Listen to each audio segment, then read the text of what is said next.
Oftentimes when I'm talking to young leaders or people who are discipling others, or even those who are being discipled, I like to remind them that discipleship just doesn't happen overnight. There's a process, and this process is something that takes both time and specific intentionality.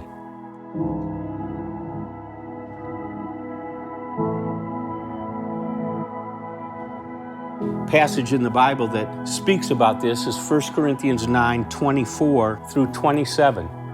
It says this, "Do you not know that in a race all the runners run, but only one gets the prize? Therefore run in such a way as to get the prize."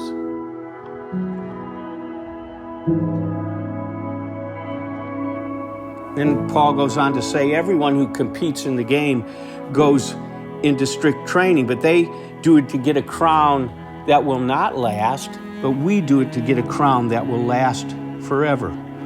And then he says, "Therefore I beat my body and make it my slave, so that after I have preached to others, I myself will not be found disqualified for the prize."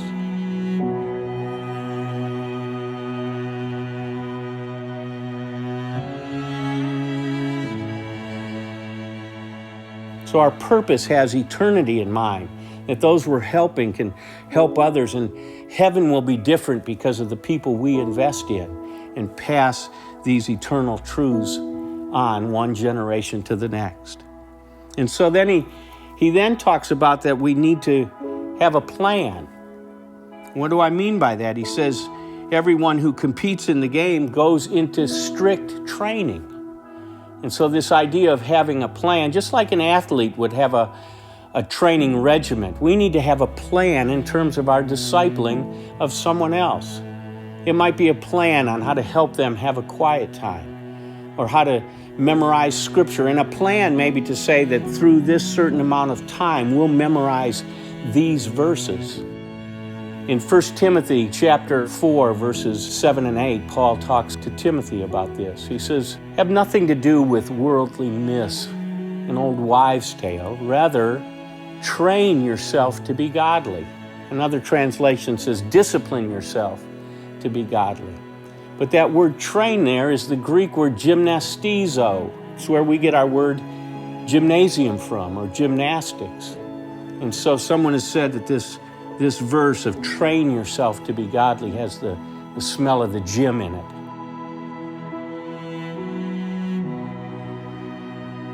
And so it's personal discipline. And we can't really do discipling without a plan. So we need purpose, we need a plan. And then last, Paul talks about having the right perspective.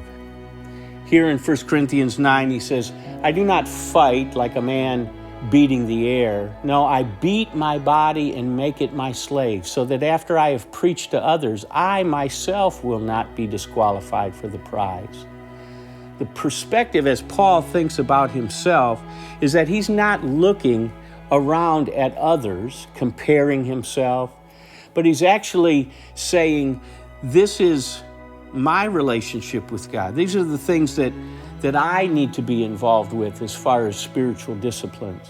We're to throw off the sin that so easily entangles. And then it says, and we are to fix our eyes on Jesus, the author and perfecter of our faith. So the perspective is that our eyes are on Christ, that I am pursuing Him. I'm not comparing myself to others who are in this race.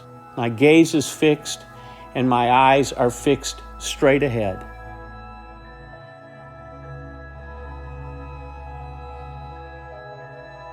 So we need purpose, we need a plan, and we need this perspective. And when we're doing this, then our discipling of others can have power and impact that would go until the nations are reached and touched.